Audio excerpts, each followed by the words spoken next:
Polarisation of electron है, क्योंकि electron क्या होते हैं खाली यहाँ वहाँ घूमते रहते हैं, बाकी तो एज इट इज पड़ा रहता है। तो इंडक्टिव इफेक्ट को तुम बोल सकते हो पोलराइजेशन ऑफ इलेक्ट्रॉन। दूसरा, ये इफेक्ट जो है वो किसके थ्रू ट्रांसफर होता है? अगर मैं बोलूं ट्रांसफर्ड थ्रू, किसके थ्रू हो रहा है? इसमें कोई पाई बॉन्ड का इन्वॉल्वमेंट है क्या? नहीं, सिर्फ कौन से हैं? सिग्मा बॉन्ड है। ठीक है, किस पे डिपेंड करता है? अगर डिस्टेंस ज़्यादा हो जाएगी तो ये इफेक्ट तुम देख सकते हो क्या? नहीं देख सकते।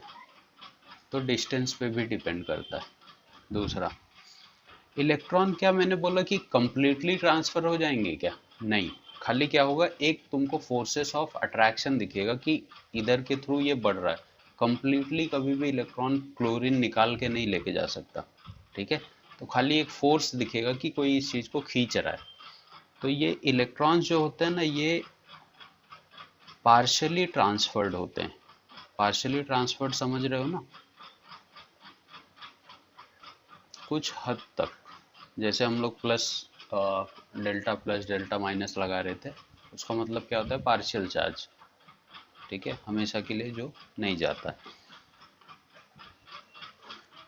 क्लियर है यहाँ तक कि नहीं?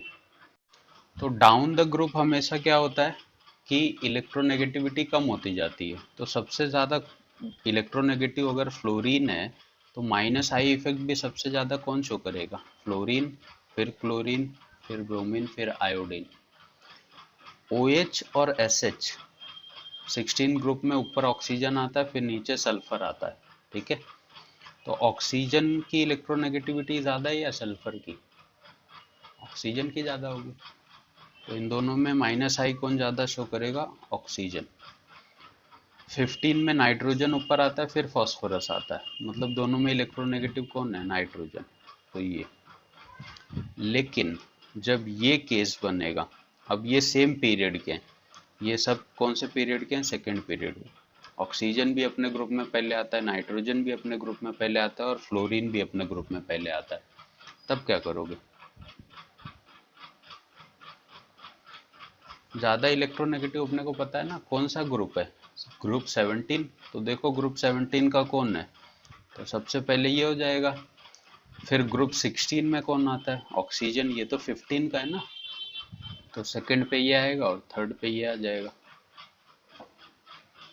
ये होगा इन दोनों एग्जाम्पल में, ऐसा सिर्फ इसलिए होगा क्योंकि ट्रिपल बॉन्ड की इलेक्ट्रोनेगेटिविटी ज़्यादा होती है, तो ये ज़्यादा तेजी से इलेक्ट्रॉन खींचेगा comparing to double bond. Right, चलो। इसके बॉन्ड लेंथ बहुत छोटी होती है ना, जैसे जैसे बॉन्ड ऑर्डर बढ़ता है बॉन्ड लेंथ क्या हो जाती है? छोटी होने लगती है। अगर बॉन्ड छोटे हैं तो ये इलेक्ट्रॉन को खींचेंगे अपनी तरफ। इन तीनों में देखो सबसे ज्यादा माइनस आई कौन शो करेगा? ये या ये?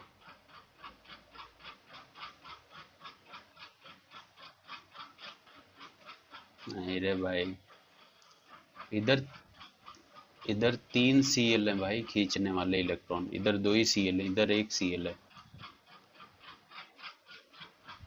सबसे तेज माइनस आई ये शो करेगा, फिर ये इसमें देखो।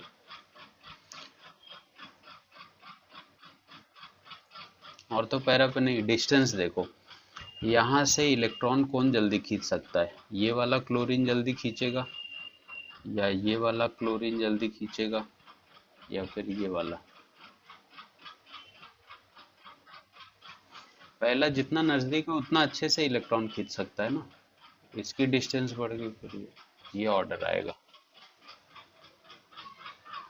तो ये हो गया तुम्हारा प्लस आई का ऑर्डर। कभी कभी ना ये होता है, देखो ऐसे दे देगा तुमको CH3, CD3 और CT3। ये समझ रहे हो डी और टी क्या है?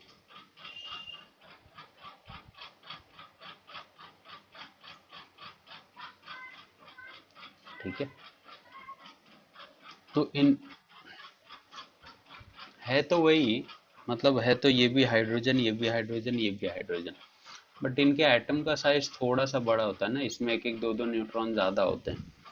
ठीक है, तो ये इजीली इलेक्ट्रॉन डोनेट करते हैं जो बड़े एटम्स हैं। छोटा वाला क्या करेगा? अपने इलेक्ट्रॉन्स को पकड़ के रखेगा बट बड़े जो एटम्स हैं वो इजीली डोनेट कर सकते हैं। तो सबसे ज़्यादा ट्रिटियम करेगा, फिर ड्यूटेरियम, फिर हाइड्रोजन।